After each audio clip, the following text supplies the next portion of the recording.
All right, here we're looking at Reed's January 2014 athlete analysis. This is him running at full speed, followed by this is him running at half speed. And then now we're going to take a look at 10% speed so we can really break everything down. He's doing really well here. Actually, upper body, I didn't have any comments to make other than good ones. His posture is good. You can see his head is in line, straight all the way down the way it should be, to the center of his chest. His arms are at a 90-degree angle. Driving his hands up to the eye, everything looks good there. I mean, a slight separation on the right arm, but I mean, that's just being nitpicky. Everything looks really good there. Going forward, we're going to go up a little bit more. Still looking good, still looking good. And we're going to freeze it here.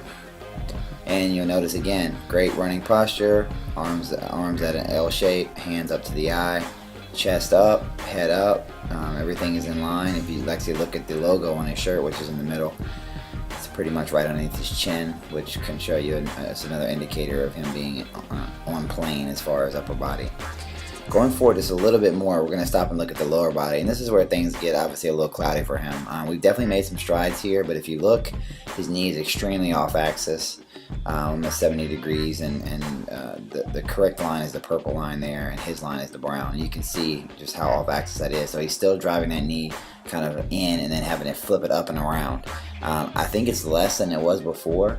However, it's still, we have a long ways to go on that. Now that we have the upper body exactly where we want it, we really need to focus on the lower body and just kind of hammer home those mechanics so that he can get that. Going forward a little bit more, we'll take a look at his feet. And again, doesn't look as bad, I believe, as last time. However, still, if you can see, the correct line is the green, brown being his line, and you can see how off axis that is. And of course, we talked about this before, but it puts a tremendous amount of pressure on the ankle and knee and hip area. So we want to try to get him to stop doing this. Again, this is going to be difficult for him because this is what comes natural, but if we keep working at it, I think we can chip it away, you know, kind of month by month until we get it to where it needs to be.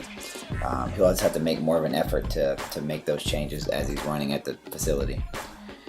Going forward now, we're going to take a look at his vertical. It did not increase any. He still jumped to 15. I got to work on his technique there because that's not very good there. He's not really used his upper body to do it, but he still scored exactly where he was before. I expect next time will be better. Here, he actually jumped 3 inches further on his standing broad jump, which is great. That is an increase, and explosive increases are hard to come by. So if you gain an inch on a vertical, that's a lot. If you gain a few inches on a standing broad jump, that's a lot. And here you can see him explode out. Again, we'll work on his technique a little better so he can get more power and teach him how to use his body a little bit better.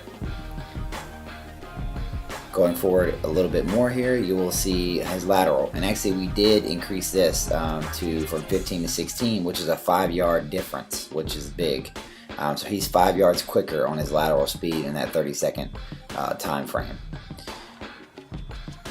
Going forward now, we're going to take a look at his scores, and he really honestly just killed this assessment. He improved almost every category. As you see, the push-ups are up, the sit-ups are up, one-leg squats were almost doubled.